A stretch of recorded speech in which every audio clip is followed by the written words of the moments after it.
এমন বৃষ্টির দিনে খিচুড়ি আর আলু ভাজা খেতে অনেক মজা লাগে। মা করো না প্লিজ। চলো করি। আজকে মিষ্টি কুমড়া আর আলু একটা নতুন ভাবে ভাজবো, যেটা খিচুড়ির সাথে খেতে অনেক মজা লাগে। চলেন আপনারাও পুরোটা ভিডিও দেখেন শেষ পর্যন্ত, সাথে থাকবেন। প্রথমে মিষ্টি কুমড়োগুলো পাতলা পাতলা টুকরো করে কেটে নেব, তারপরে আলুগুলো খোসা ছাড়িয়ে লম্বা লম্বা ভাবে কেটে নেব। একটু বড় সাইজের আলু নেবেন, তাহলে দেখতে সুন্দর হয়। আলুগুলো একটু কেটে নেবেন, ফ্রেঞ্চ ফ্রাইয়ের মতো পাতলা হবে না, মাঝারি সাইজের মোটা মোটা করে কেটে নেবেন। তারপর চলেন রান্না করে চলে যাই। এখানে আমি সব সবজিগুলো কেটে রেডি করে নিয়েছি। এখন আমি প্রথমে ভেজিটেবল খিচুড়িটা করবো, মিক্সড ভেজিটেবল, সব ধরনের সবজি দিয়ে। এখন শীতের সবজিগুলো তো খেতে খুব মজা লাগে, তাই না? স্যারের এটা খুব পছন্দ। তাই আমি প্রথমে কড়াইতে তেল, পেঁয়াজ, গরম মশলা দিয়ে একটু ভেজে নেব পেঁয়াজগুলো। এবং পেঁয়াজগুলো দেখেছেন নতুন দেশি পেঁয়াজ, যেটার স্বাদটা কিন্তু অনেক দারুণ হয়।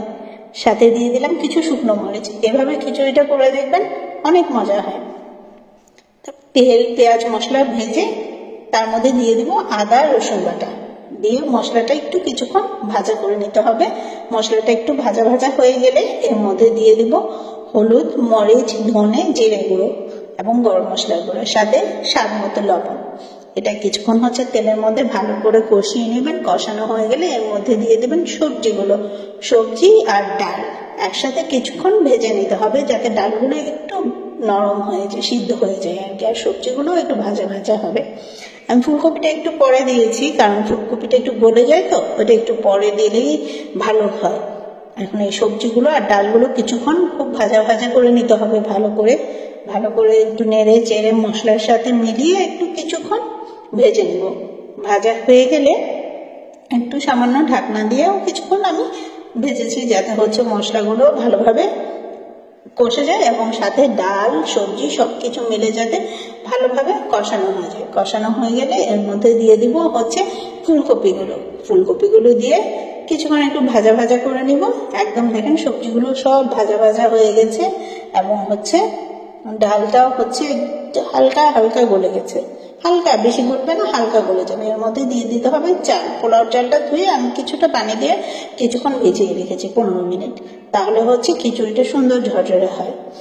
এখন ডাল, চাল এবং সবজি সবকিছু একসাথে ভেজে নিতে হবে ভালো করে। যখন ভাজা ভাজা হয়ে যাবে তার মধ্যে গরম পানি দিয়ে ব্যাস 15 মিনিট দমে দিলে হয়ে যাবে সবজিটা রেডি।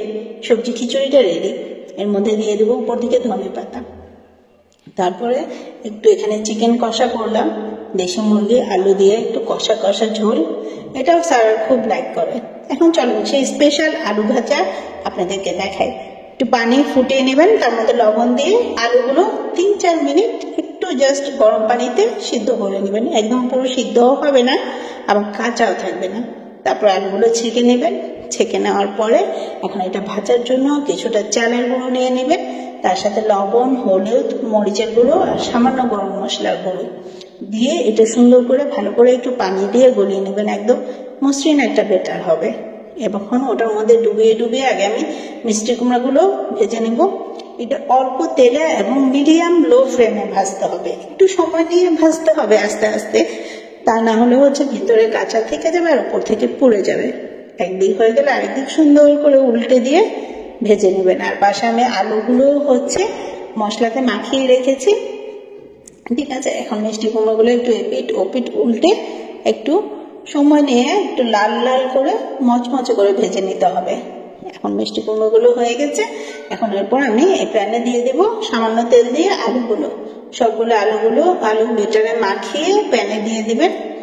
দিয়ে দেওয়ার পরে লো মিডিয়াম ফ্লেমে হালকা আগুনে একটু আস্তে আস্তে সময় নিয়ে ভাজতে হবে। এপিট ওপিট উল্টে পাল্টে